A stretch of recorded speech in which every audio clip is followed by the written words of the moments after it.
जय हिंद दोस्तों। Number analogy के कुछ सवाल और देखते हैं।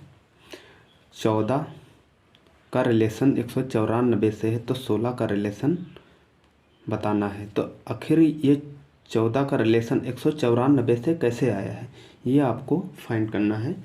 अगर हम 14 का स्क्वायर कर दें, अगर हम 14 का स्क्वायर करते हैं, 14 का स्क्वायर करते हैं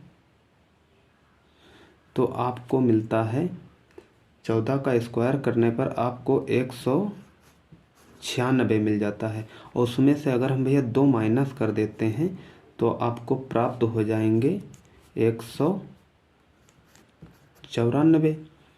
तो उसी तरह हम देखते हैं 16 का स्क्वायर करते हैं।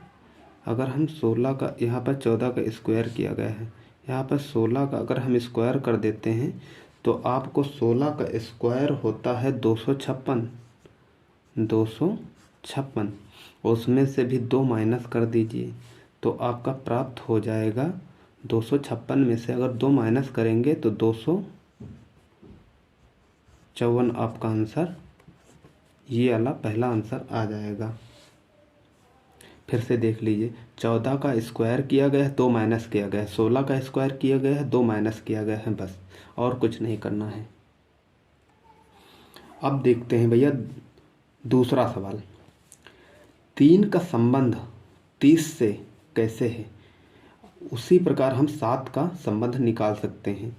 तो 30 का संबंध किस प्रकार 30 से है, तो एक जुगाड़ लगाइए। अगर हम 3 का क्यूब करते हैं, 3 का क्यूब करते हैं तो आपको प्राप्त हो जाते हैं 27।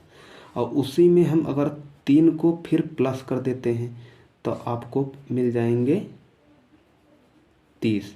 इसमें क्या किया गया है, 3 का क्यूब किया गया है और फिर 3 प्लस कर दिया गया है, यानी कि 3 का क्यूब होता है 27 और 27 में 3 प्लस किया गया, आपको प्राप्त हो गए 30। तो उसी प्रकार 7 का भी देखते हैं। तो 7 का करिए आप क्यूब, तो 7 का आप क्यूब करेंगे और उसमें भी 7 आप जोड़ देंगे तो 7 का क्यूब होता है 343, 343 होता है। और उसमें भी आपको 7 ही जोड़ना है, क्योंकि यहाँ पर 3 से क्यूब किया गया, 3 जोड़े थे, यहाँ पर 7 का क्यूब किया है, 7 जोड़ना है। तो आप 7 जोड़ेंगे तो आपको प्राप्त हो जाएंगे 350, यानी आपका ऑप्शन डी सही है। क्वेश्चन नंबर 3 है, 11 का संबंध 121 से किस प्रकार है, तभी हम 111 का संबंध निकाल लेंगे। तो ध्यान, संख्या को ध्यान से देखने पर आपको ये मालूम हो रहा है कि ये 11 का स्क्वायर है। अगर 11 का स्क्वायर हम करते हैं, 11 का अगर हम स्क्वायर करते हैं तो आपको 121 प्राप्त होते हैं। तो अगर हम 111 का स्क्वायर करते हैं, अगर हम 111 का स्क्वायर करते हैं तो आपको क्या प्राप्त होगा, देख लीजिए वही संख्या आ रही है। 111 का अगर स्क्वायर करेंगे तो स्क्वायर करने पर आपको 12 3 2 1 12 32 1 ये प्राप्त हो रहा है स्क्वायर करने पर। तो आपका देख लीजिए ऑप्शन में कौन सा ऑप्शन मैच कर रहा है। 12,321 आ रहा है, 12,321, 12,321, ये आपका सी ऑप्शन सही है। क्वेश्चन नंबर 4 है, 23 का संबंध 72 से किस प्रकार है, तभी हम 38 का संबंध निकालेंगे। तो पहले भैया संख्या आप ध्यान से देखिए कि यहाँ पर 72 कैसे आया है, इसका रिलेशन क्या है। 3 का गुणा किया गया है, क्यूब किया गया है, किसी भी तरह से आपको 72 लाना है और जो इसका रिलेशन बनेगा वही इसका रिलेशन भी बनेगा।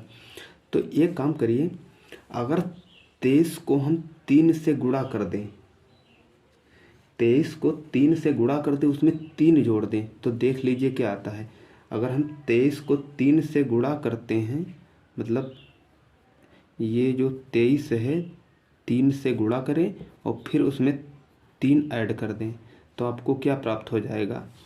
अगर गुणा करते हैं तो आपको प्राप्त हो जाता है 69 और फिर 3 को जोड़ना है तो आपको क्या प्राप्त हो गया? यहाँ पर मिल गया आपको 72। तो वही प्रक्रिया इसमें भी करिए। 38 को 3 से गुणा कर दीजिए और उसमें 3 जोड़ दीजिए तो आपको क्या मिल जाएगा? 38 को 3 से गुणा करने पर आपका आता है 114 और उसमें 3 जोड़ देते हैं अगर जो हम, तो आपको क्या प्राप्त होगा? अगर 3 जोड़ते हैं तो आपको ये मिल जाएगा यहाँ पर 117। तो आपका 117 बी ऑप्शन सही है। इसमें किया गया है ये 3 से गुणा किया गया है और 3 जोड़ दिया गया है। वही काम इसमें भी 3 से गुणा फिर 3 जोड़ दीजिए